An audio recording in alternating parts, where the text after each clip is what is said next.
ore sulle Dolomiti, prima sul Nuvolao e poi sul Monte Padon, dove una 52enne mestrina resta sepolta dalla neve, è stata salvata in extremis. Recuperato stamane il corpo della trentenne travolta dalla valanga sul lago Rai ieri. L'amico di Noale operato in queste ore nel giorno della tragedia della Marmolada. La donna era a poca distanza dal luogo del disastro.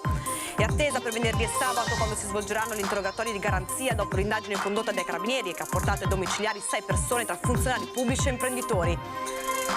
Stop al secondo giorno di sciopero dei benzinai. Dopo Five anche le altre sigle decidono di riaprire le pompe. Lo facciamo per gli utenti, non certo per il governo. Non sono disposti a perdere il posto di lavoro senza fare nulla i dipendenti dell'AZK Nobel di Peseggia. Dopo la notizia della chiusura del loro stabilimento, oggi a Scorzese è tenuta una prima manifestazione di protesta.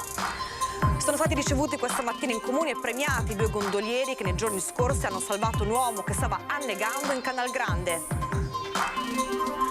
Domani la presentazione del Carnevale di Venezia con la direzione artistica di Massimo Checchetto, ma tra poco avremo già qualche anticipazione sull'attesissima Kermesse veneziana. Edizione di Venezia dei nostri telegiornali, buonasera e ben ritrovati. Lo avete sentito dai nostri titoli in apertura, questa sera in primo piano la cronaca. 2 valanghe questa mattina sulle Dolomiti, la seconda ha travolto una sciatrice veneziana. La donna, recuperata in pochi minuti, non sarebbe in pericolo di vita.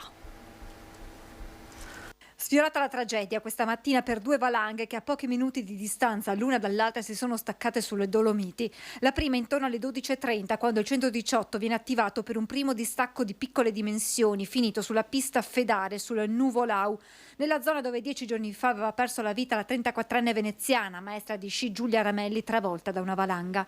Il soccorso pista della Guardia di Finanza intervenuto provvede alla bonifica escludendo la presenza di coinvolti. Mentre sta atterrando in supporto alle operazioni l'elicottero dell'Air Service Center con a bordo equip medica, tecnico di elisoccorso, unità cinofila, l'equipaggio viene immediatamente dirottato sulla seconda valanga non distante dalla pista sul Monte Padon di fronte alla Marmolada. Fuori pista un gruppo di ragazzi era uscito e una signora è stata travolta. E qui è intervenuto il personale che era presente sul posto e i suoi compagni l'hanno localizzata e sono riusciti a addestrarla in tempi celeri e alla fine salvargli la vita, no? Perché poi l'immediato è sempre quello, la cosa fondamentale. La sciatrice, una 52enne di Mestre, viene subito soccorsa dal personale medico sbarcato nelle vicinanze per i possibili traumi riportati e per la probabile ipotermia e poi trasportata all'ospedale.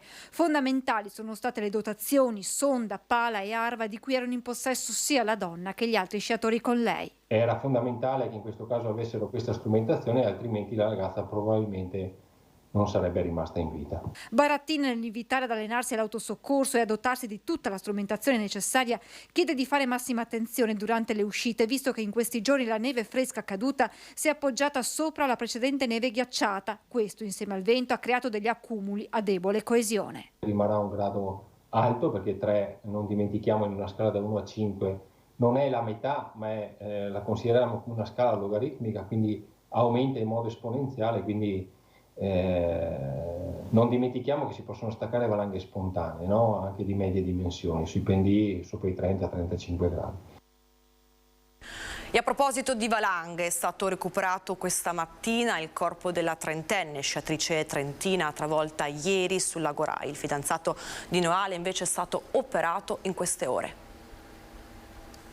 È fuori pericolo, ma in queste ore in sala operatoria nell'ospedale Santa Chiara di Trento Guido Trevisan, il 46enne originario di Noale che ieri pomeriggio è stato travolto da una valanga sulla catena del lago Rai, insieme ad Arianna Sittoni, trentenne del posto, che però non ce l'ha fatta. Il suo corpo è stato recuperato questa mattina dall'elisoccorso con il supporto degli operatori della stazione Bassa Valsugana del soccorso alpino. Per Trevisan frattura scomposta alla gamba. I 2 erano partiti verso l'ora di pranzo per salire sulla vetta, pochi chilometri più in quota rispetto al rifugio Malga Caldenave sulla Marmolada, gestito da Trevisan e distrutto nel 2020 da una slavina. Salendo sono stati travolti. Il 46enne noalese è stato trovato cosciente e recuperato verso le 22:30. Per respirare sotto la neve era riuscito a creare una bolla d'aria. Forse quello l'ha aiutato a sopravvivere. L'allarme sarebbe stato dato dalla moglie di Trevisan, preoccupata perché non rientrava. E così soccorso alpino, carabinieri, vigili del fuoco, 118 si sono messi alla ricerca dei due anche con l'aiuto di droni, fino al ritrovamento. La trentenne lo scorso 3 luglio aveva scritto un post intenso sulla tragedia in Marmolada, in cui hanno perso la vita 11 persone, mentre lei stava arrampicando non distante dal luogo dell'incidente. Ci trovavamo proprio lì, a sud della Marmolada, si legge. Ignari di tutto, scalavamo quella parete, mentre dall'altra parte un enorme pezzo di calotta si stava staccando portandosi dietro tutto e tutti. Così vicini, ma così lontani. Cambiamo ora pagina e torniamo a parlare dell'operazione Black Delta. È attesa per venerdì e sabato, quando si svolgeranno gli interrogatori di garanzia dopo l'indagine condotta dai carabinieri che ha portato ai domiciliari 6 persone tra funzionari pubblici e imprenditori. Una bolla di sapone che si risolverà. Cioè, in concreto, se lei va a vedere, viene contestato al sindaco di non essersi astenuto in relazione a tutta una serie di acquisti di mascherine. Ma anche in concreto da quale atto lui si avrebbe dovuto astenersi? È questo che manca nella costruzione della Procura di Venezia. Manca l'indicazione di quale atto egli avrebbe compiuto e dal quale avrebbe dovuto astenersi.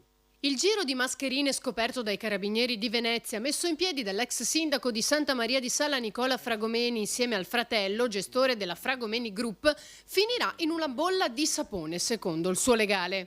Poi parliamo anche di acquisti di fatture per 488 euro, cioè stiamo parlando anche di cose veramente minime sostanzialmente. Quindi io credo che di questo reato eventualmente avrebbero dovuto rispondere tutti i pubblici amministratori d'Italia. Se andiamo a ripensare a quell'epoca in cui c'era questa ricerca spasmodica delle mascherine, penso che tutti quanti dovrebbero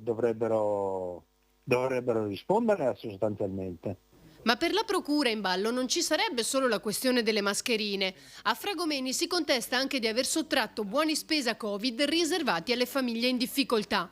Una vicenda per cui sarebbe stata coinvolta anche la moglie. Secondo gli investigatori, infatti, l'ex primo cittadino si sarebbe appropriato di una 50 di buoni del valore di 10 euro ciascuno, per un totale di circa 500 euro, che avrebbe poi speso con la consorte nel Natale del 2021 in alcuni supermercati del Padovano e di Santa Maria di Sala, motivo per cui sarebbero entrambi indagati con l'accusa di peculato.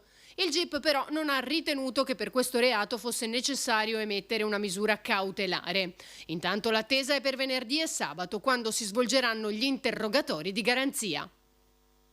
Ancora cronaca, paura all'alba in A4 tra Cessalto e San Donà di Piave, dove un mezzo pesante si è incendiato poco dopo le 5 per cause in fase di accertamento. Il tratto in direzione Trieste è stato chiuso per quasi 7 ore per consentire i soccorsi sul posto. I vigili del fuoco, la polizia stradale, il personale di Autovie Venete e i sanitari del 118 che hanno soccorso il conducente del mezzo, riuscito nel frattempo a uscire dall'abitacolo e rimasto leggermente ferito.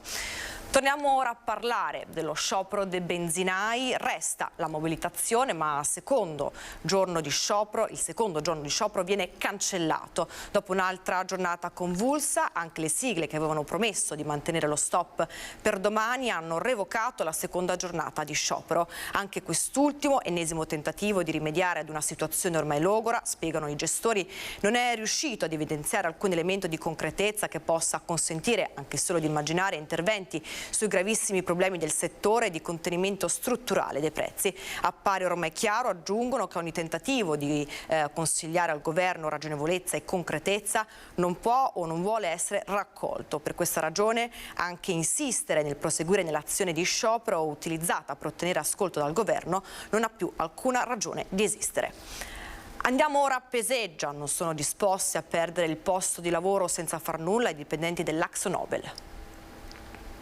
Solidarietà, che rimaniamo senza lavoro. In 10 anni Akzo Nobel, leader mondiale delle vernici per legno, è riuscita a dilapidare un capitale umano che aveva fatto nascere e prosperare, distruggendo una realtà industriale presente sul territorio da quasi 50 anni. Inizia così il volantino che oggi è stato distribuito a Scorzè nel corso della manifestazione dei lavoratori dell'Azco Nobel dopo la notizia della chiusura del sito di Peseggia, la cui produzione sarà spostata in Svezia. 50 famiglie si ritroveranno senza reddito per una decisione che da qualche tempo viene eufemisticamente definita di delocalizzazione. Prevista a giugno di quest'anno con una comunicazione che ci è stata fatta l'altro giorno, quindi così un po' a sorpresa, non ce l'aspettavamo in realtà, perché insomma un'azienda sana, come veniva detto prima, un'azienda che sta avendo dei buoni risultati sia in termini di vendite sia in termini anche di bilanci. Nata come impresa locale, poi acquistata dalla multinazionale olandese, l'azienda era arrivata a contare a Peseggia quasi 120 dipendenti. Nel corso degli ultimi anni è stata smontata pezzo a pezzo. Il reparto ricerca e sviluppo è stato portato in Germania, il reparto ingegneria informatica in India, il reparto finanza in Polonia ed ora l'ultimo pezzo in Svezia. È stata una scelta probabilmente ponderata già da tempo, che hanno sempre negato alle domande ben precise che noi facevamo all'azienda, perché ventilavamo questa possibilità visto i pregressi. La speranza è quella di un ripensamento dell'azienda oppure dell'arrivo di un acquirente. Intanto, dopo un presidio di un paio d'ore davanti alla sede di Peseggia, il corteo ha raggiunto il municipio di Scorzè, dove è stato ricevuto dal sindaco Nais Marcon. La ditta, nell'unico approccio che ha avuto con me martedì scorso, mi ha garantito, ma non so se crederci o vedere cosa succede, che loro sono abituati ad accompagnare i lavoratori fino a trovare un nuovo posto di lavoro, a non lasciare per strada nessuno. Io spero tanto che sia così, anche se ho tanta preoccupazione.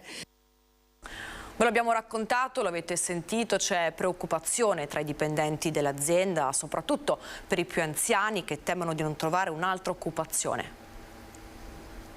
Noi siamo uniti, cercheremo di fare il più possibile insieme anche ai sindacati che ci stanno aiutando moltissimo, però è una situazione difficile perché personalmente stiamo vivendo con speranza, ma anche ormai un po' di disillusione. Gli affari non vanno male, ma l'Azco Nobel ha comunque deciso di chiudere la sede di Peseggia, le cui mansioni saranno trasferite in Svezia. Tra i suoi 50 lavoratori non è comunque svanita la speranza di un ripensamento dell'azienda o di un nuovo acquirente disposto a rilevare lo stabilimento.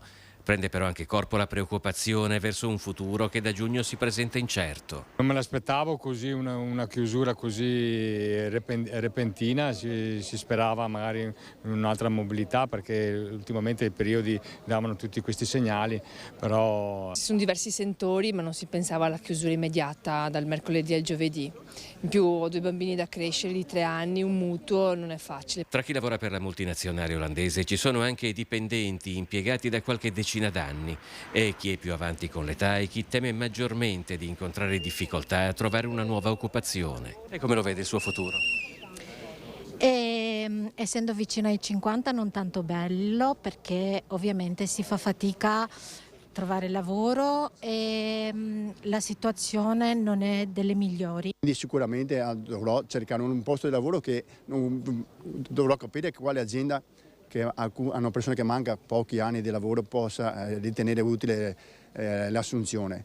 Vediamo. Io ho 3 figli, sono monoreddito, ovviamente i figli sono in crescita, mangiano come lupi, hanno bisogno di tutto, vestire, mangiare, gli sport, non so, non vedo futuro. Torniamo ora a un fatto di cronaca dello scorso luglio. Aggredito e rapinato alcuni ragazzi che si trovavano in vacanza a Jesolo. È stato arrestato un 22enne domiciliato a Conegliano. Ad agire erano in 3, accerchiavano le loro vittime, le picchiavano e poi le derubavano. È accaduto all'esterno di una discoteca di Jesolo lo scorso luglio. A finire in manette uno dei presunti responsabili. Si tratta di un 22enne cittadino albanese dimorante nel Trevigiano, ma di fatto irrintracciabile e senza fissa dimora, che è stato localizzato in una struttura ricettiva del Coneglianese e condotto presso la casa circondariale di Treviso a disposizione dell'autorità giudiziaria. Le indagini dirette dalla Procura di Venezia hanno portato a raccogliere gravi indizi di colpevolezza nei confronti dell'albanese già conosciuto alle forze dell'ordine per rapina in concorso. I 3 giovani a tarda notte, in 2 distinti episodi, avevano accerchiato ed aggredito alcuni ragazzi in vacanza, seguiti e presi di mira all'uscita della discoteca impossessandosi di portafogli, cellulari e poche centinaia di euro. Le vittime, 21enni, erano state buttate a terra dal branco, colpite con estrema violenza, con calci anche in testa e poi immobilizzate. Tutti avevano riportato lesioni ed avevano dovuto ricorrere alle cure in pronto soccorso. L'ordinanza di custodia cautelare in carcere è stata eseguita dai poliziotti del commissariato di polizia di Conegliano con l'ausilio dei colleghi della squadra mobile di Venezia. Torniamo ora a Venezia. Una gondola verso le 7 di questa mattina si è rovesciata durante l'uscita dall'ormeggio a causa di una lieve collisione con un topo, cioè una barca da carico utilizzata nei canali di Venezia. La gondola non aveva passeggeri, asciugata e poi tornata al proprio posto. E a proposito di gondole, sono stati ricevuti in comune, premiati i 2 gondolieri che nei giorni scorsi hanno salvato un uovo che stava annegando in Canal Grande. I momenti del salvataggio sono stati abbastanza attesi, eravamo tutti un po' in confusione e non sapevamo esattamente come agire, non voleva essere aiutato, l'abbiamo preso un po' di forza per tirarlo su, io e il mio collega, e l'abbiamo issato in barca e l'abbiamo portato nel nostro traghetto. Riccardo Caenazzo e Alvise Nardin Lupetto sono stati ricevuti stamane a Cafarsetti e premiati con un gagliardetto per aver salvato nei giorni scorsi dall'annegamento un giovane che si era lanciato in Canal Grande nei pressi di Cafarsetti da un vaporetto. C'erano molte persone che non facevano nulla per cercare di aiutare questa persona, ma erano intenti a riprendere l'attimo con il telefono, a fare foto, a fare dei video e non rendendosi conto della situazione. Il gesto che noi abbiamo fatto l'abbiamo fatto istintivamente, ci siamo sentiti in obbligo di fare questo gesto. Ringraziamo la città di Venezia, il comune di Venezia, gli assessori per questo riconoscimento che ci hanno dato, da noi molto apprezzato. Torniamo ora a parlare di crisi idrica e siccità. Il Partito Democratico ha chiesto al Consiglio metropolitano di approvare al più presto un piano di investimenti per fronteggiare la situazione. Il Consiglio metropolitano ha approvato all'unanimità la volontà di monitorare lo stato d'attuazione dei piani delle acque comunali. Spesso e volentieri la politica si accorge delle difficoltà, della siccità quando è giugno, per poi a settembre, una volta che ci sono le prime piogge, un po' accantonare il problema. È un problema invece strutturale, il cambiamento climatico è un problema vero che va posto al centro dell'attenzione, insomma, con investimenti. Ed è qui che è la discussione di questi giorni, perché in questi giorni è stato registrato un aumento di quelle che sono le tariffe idriche di circa il 14% a valere dal 2022 al 2023, e rimangono comunque tuttavia delle tariffe molto basse rispetto al panorama veneto, quindi il tema non è in sé soltanto l'aumento tariffario, è che l'aumento tariffario è legato a un piano investimenti. Proprio in questa direzione la richiesta del PD è che si convochi velocemente una commissione in comune a Venezia, che rappresenta il 33% dell'assemblea di bacino, magari congiuntamente con città metropolitana, consiglio di bacino e l'ente gestore. Servono scelte di lungo periodo, strategiche, per capire come il problema viene affrontato. Ripeto, il cambiamento climatico non è più un modo, non è oggi soltanto, non è quest'estate sarà, non c'è più l'occasione, l'eccezione, è ormai diventata strutturale questa situazione. Come scelta strutturale va posta. Anche la politica deve cambiare, l'urbanistica, il modo di fare commercio, il modo di fare economia e soprattutto il modo di utilizzare i nostri terreni deve avere una visione diversa. È per questo che chiediamo il confronto subito. Apriamo ora la pagina della sanità, tecniche operatorie all'avanguardia e una sopravvivenza che sfiora il 100%. Il reparto di cardiochirurgia di Mestre è una delle eccellenze dell'Ustre Serenissima, tra le poche in grado di effettuare interventi riparativi. Nel 2022 su 820 procedure sono stati effettuati 205 interventi di chirurgia coronarica, quindi bypass, con una mortalità dello 0,9%, quindi c'è stata una sopravvivenza del 99% dei pazienti, e su 513 interventi di chirurgia valvolare isolata aortico-mitralica c'è stata una mortalità dell'1,5%. È una sopravvivenza che sfiora il 100%, quella post-operatoria del reparto di cardiochirurgia dell'Ulstre di Mestre Venezia. Circa 850 interventi l'anno, il 25% dei quali di bypass aortocoronarico, il resto di chirurgia riparativa o sostitutiva della valvola aortica e mitralica. Un'attività che si sta estendendo anche all'aorta ascendente e all'arco aortico.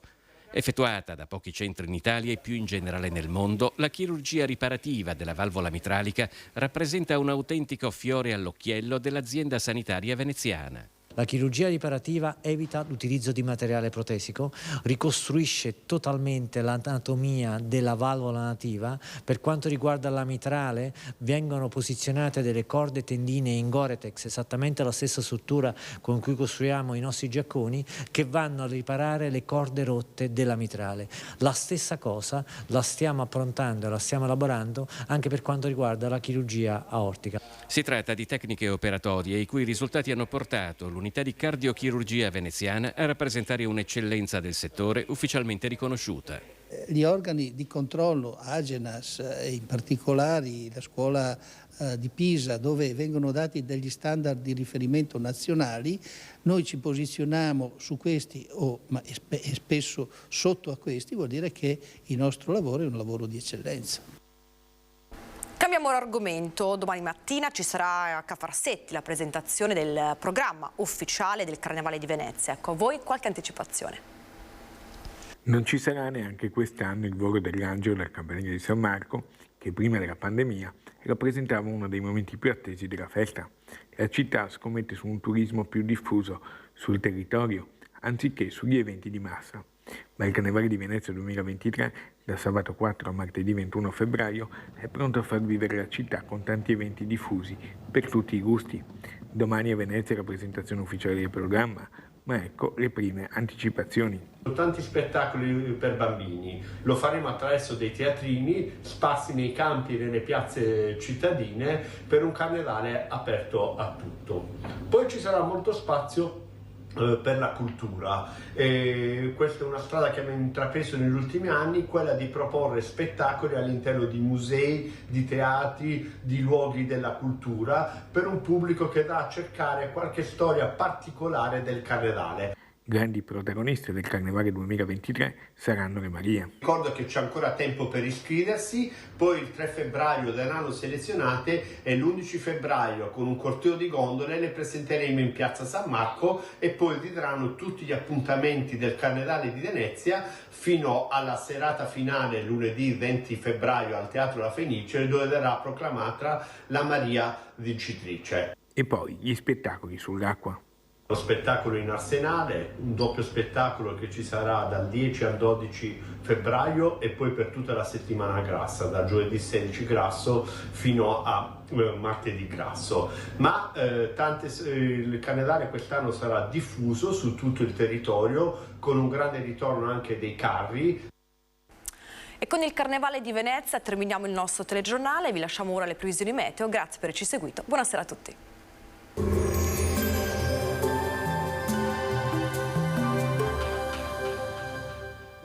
Rizzardo SRL, da oltre 40 anni sul territorio con professionalità, serietà e un team competente e qualificato al servizio del cliente per ogni aspetto del fine vita dell'autoveicolo. Bentrovati al meteo. Pressione in aumento, dunque tempo buono sul nostro territorio. Vediamo insieme il dettaglio di giovedì 26 gennaio. Sul Veneto tanto sole con cielo da sereno a poco nuvoloso. Qualche addensamento ma innocuo e precipitazioni assenti. Venti a tratti moderati da nord-est. Sulle Dolomiti permane un marcato pericolo di valanghe. Temperature minime in lieve calo, comprese tra -4 e 1 grado, massime invece tra i 3 e i 9 gradi all'incirca. Spostiamoci ora sul Friuli Venezia Giulia, dove avremo un ampio soleggiamento, lo vediamo dalla grafica, con cielo in prevalenza limpido, bora da moderata sostenuta sulla costa. Temperature minime intorno allo 0 o di poco inferiori, massime sui 6-7 gradi. Infine diamo uno sguardo alla situazione del Trentino Alto Adige, dove avremo qualche nube bassa al mattino, ma presto in dissolvimento, soleggiato a seguire. Temperature minime sotto 0, massime sui 7-10 gradi all'incirca. Dal meteo di Antena 3 è tutto, grazie per l'attenzione, arrivederci.